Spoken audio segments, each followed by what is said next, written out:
Welcome to the smoking pit.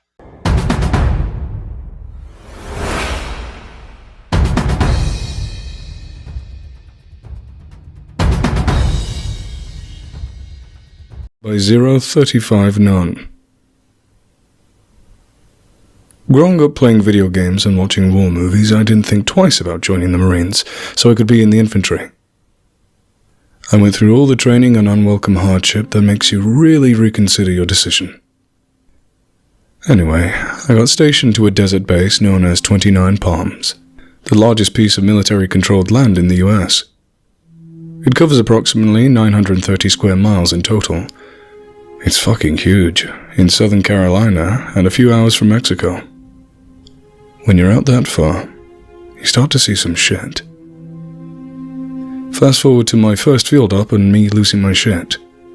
To put things in perspective as to how far away we were from civilization, the closest man-made object is a 3-hour ride away. This day was particularly hot because it broke 130 degrees as if the sun said, "I told you I could." So we spent all day hiding under camouflage netting, getting classes about various military tactics. Once the sun set, we set off into the night to get some hard, realistic training done. At night we practice using our night vision optic to do some shit like reloading and reading maps. It produces an image off of ambient infrared light so you can actually see a lot more shit than the naked eye. The sky is absolutely cluttered with stars. I can see a shooting star every few seconds. The Milky Way. It's pretty damn cool. Finally, after roaming around aimlessly for what felt like forever, we head back and were granted a few hours of sleep. I lay down and start to drift off. I'm suddenly woken up after what felt like 10 minutes, and I get up instantly. "Get up, bitch. You're on watch."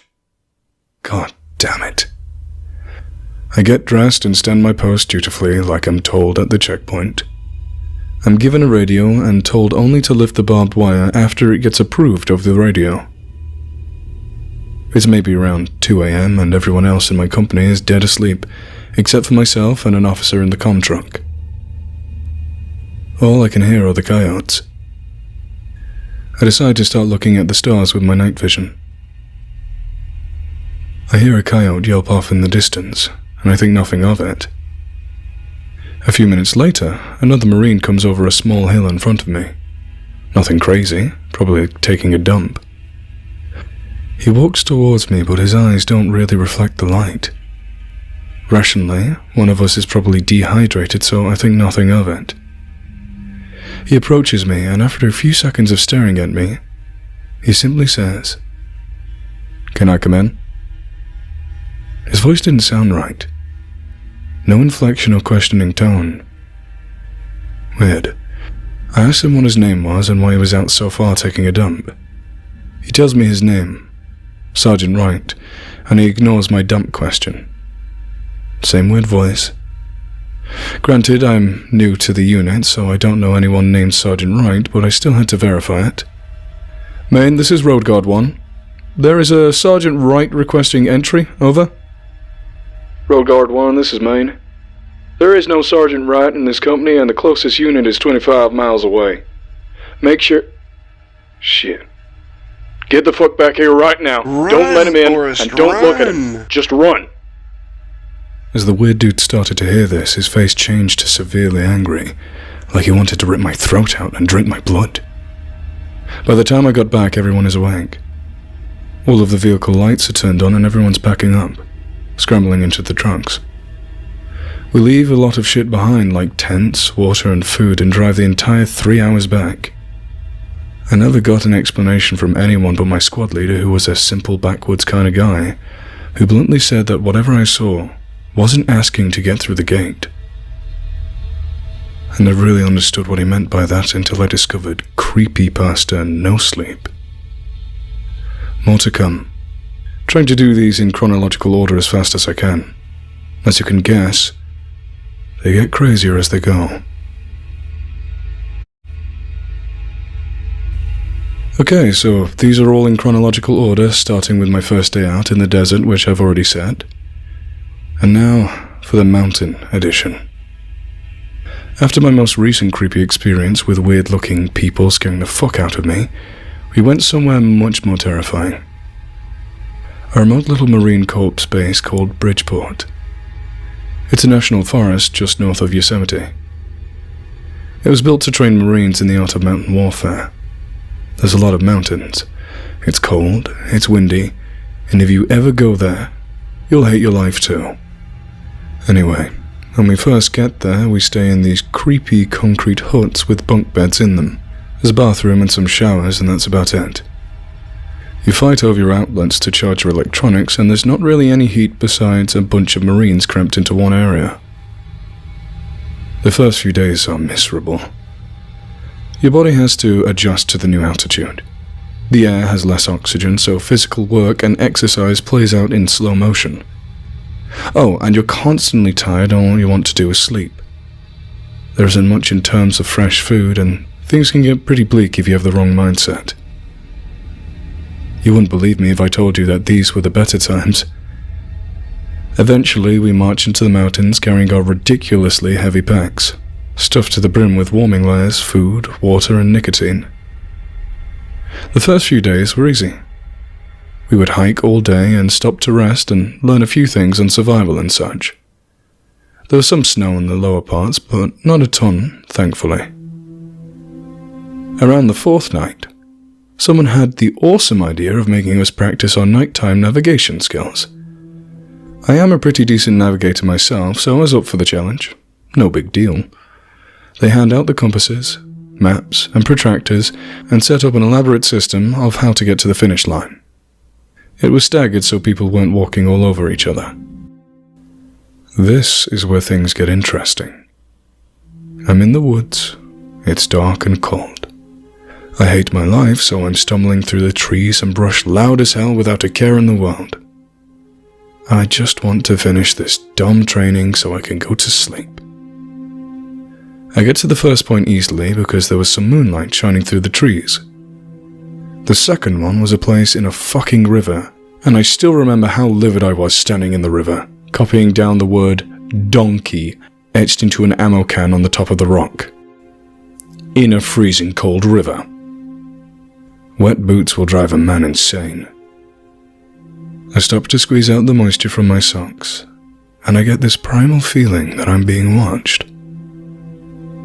I stand completely still, and all I can hear is my heart beating.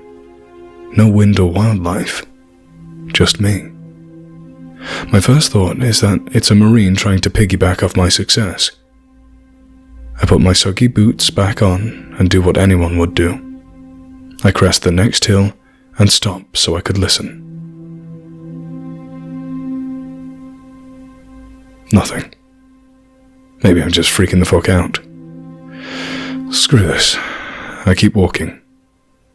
10 minutes later, and I get the same feeling.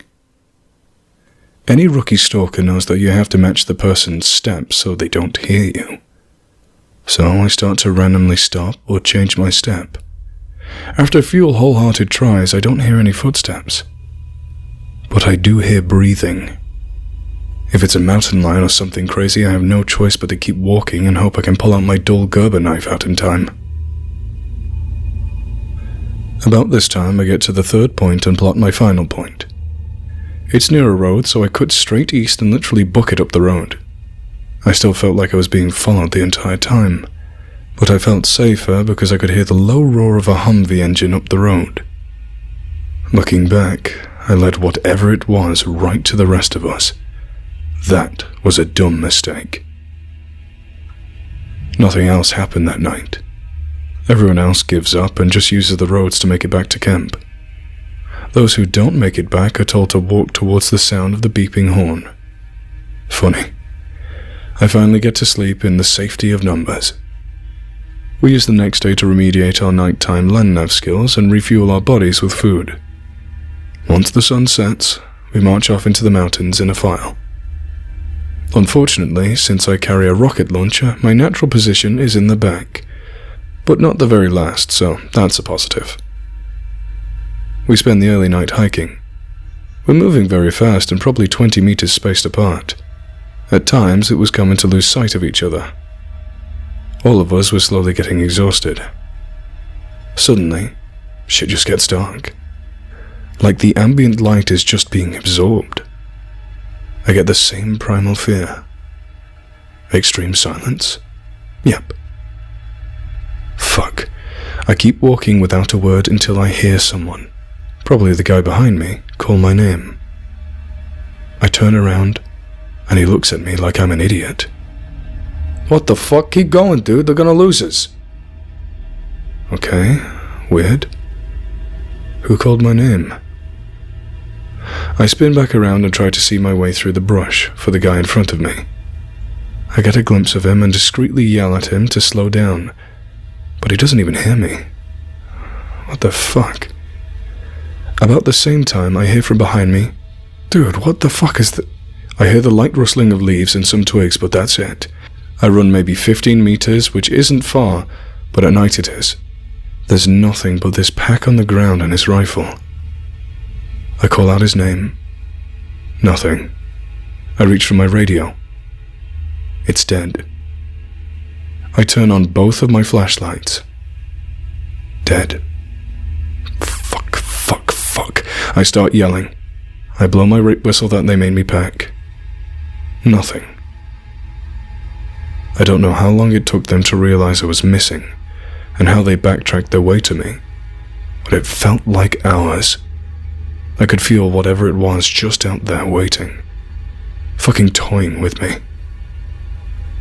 I told them everything, and they were convinced that this guy just got lost. They all spread out to look for him for a few hours, but ultimately came up with nothing. Sometime the next morning, one of the hippie park volunteers found him 30 kilometers away across multiple mountains. He was bleeding from his ears and didn't even know his name. Of course, he was in extreme hypothermia and he had a ton of bruises on him, but no severe bleeding. They ended up getting a helicopter to take him to the closest hospital. Following the mysterious incident, I was told that I was going to be sent down the mountain to answer a few questions. To be honest, I was relieved. It was cold and I didn't want to hike anymore. Everyone else in my company just sort of believed what they were told. He came down with mountain sickness and just walked 30 kilometers over the course of a few hours. I tried to tell a few people about all the crazy shit I'd been noticing, just to make sure I'm not going crazy. Before anyone could respond, my squad leader pulled me aside and told me, "Don't talk about these things, okay?" Maybe he knew something I didn't. But yeah, cool, they just sent us up here, knowing something was fucking off. Typical military bullshit. Just stick our heads in the sand and pretend everything's great. I was glad I was leaving for a few days, but there was nothing but complete dread whenever the idea of coming back entered my mind. The Humvee to take me back down finally showed up, and the ride was uneventful. They took me to a small, concrete office-like building. The military police guys were just like me, and had to do a job. They got a statement of me, and asked if I noticed anything unusual about the guy before he disappeared. Nope. Seemed normal to me. Then the NCIS guys came in. I've dealt with them before over something else, and they're usually good-natured guys. But not these ones. Brisk, to the point, and methodical. They read off all the facts about the case like they were reading nutrition info on a cereal box. Unsurprised and monotone. They'd definitely seen this before.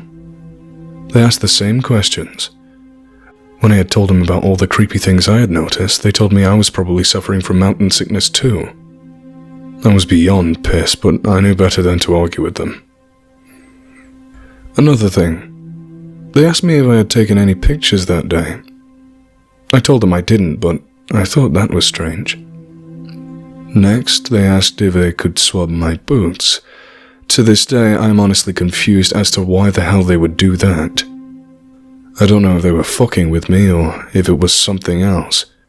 My only assumption was that this thing alters the surrounding area on a microscopic level. Maybe there was an isotope it produces that may have stayed on my boots. I have no clue, but if anyone has any similar stories or information on why they did that, please let me know. At the conclusion of my interview, they made me sign a document stating that I wouldn't talk about anything and that they would contact me when I was free to disclose any information. This was a few years ago, and they never got back to me. So it may not be legal to talk now. But I have an ace card up my sleeve, and I'm not going to talk about it. So I walked back to our fabulous 5-star concrete huts to get some sleep. Thankfully, I wasn't alone, as there were a few guys that stayed back because they had sickle cell anemia and could actually die if they went above a certain altitude. I took one of the best hot showers I've ever taken in my life and headed to my bunk. I was exhausted, but I couldn't sleep. Now, I rarely smoke, but I still carry a pack on me just to make lucrative trades or sell them to desperate nicotine feeds in the field. I felt like now was a good time to smoke, so I went outside. Maybe it would calm me down. All was going well, until that dreadful feeling came back again. Shit, the tree line was maybe 40 meters away. I don't know how the hell it followed me or why. Could there be more than one? I stomped out my cigarette and went back inside. I managed to calm myself down and fall asleep, but I would always wake up suddenly after maybe 10 minutes. No dreams, just the overwhelming feeling that you're being observed.